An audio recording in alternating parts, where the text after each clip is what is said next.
Hello guys, welcome to my channel Netcast on Webtech Zone. So in this video, I will show you how to blur a photo background in Canva step by step.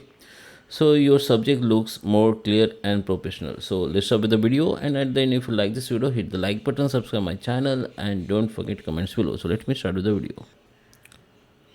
Okay guys, so here we are. This is my Canva app. Okay, so if you have a single photo, then you can simply upload your photo from here. Okay, like go to the upload, and here you need to upload your photos from your device.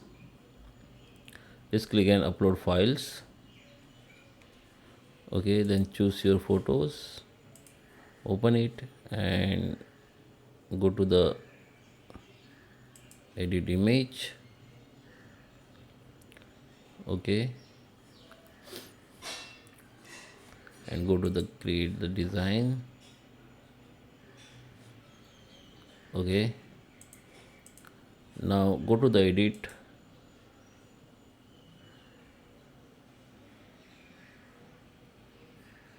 and here we need to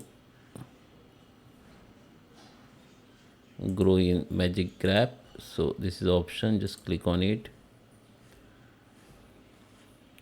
Okay, now select your objects. So this is your objects, first objects, and this is your background. So just select that first objects or your photos and just grab.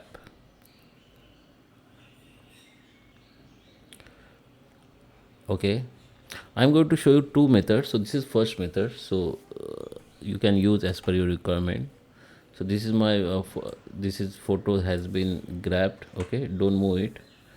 Now go to the edit select the background here, select the background image, go to the edit, and under the effects go to the blur and go to the whole image and increase or decrease intensity. So you need to increase. Okay, so just check your blur effects intensity, and once you're done, just come back.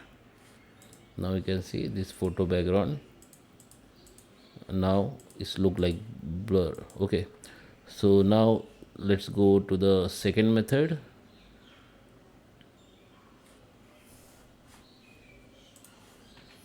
Okay, upload your photo, go to the using name design. Okay, go to the edit image, go to the create new design, then it will be open in design. Okay, select your photos, go to the edit. Here we need to go in adjust options, and here select area. We need to just click on this arrow and just go just slide and choose the background options. Okay, so it will be select background only. Now here in light, just this is contrast option, you need to make it -100. Okay, make it -100, then just scroll down and just do same with like sharpness and clarity. Okay, you can adjust your clarity as per your requirement and sharpness also. And now you can see it has done. Now just come back. Now you can see this the background look like blur. Now you can download it video this image. It's PNG or JPG file. So I hope you like this video. Please subscribe me. Thank you for watching.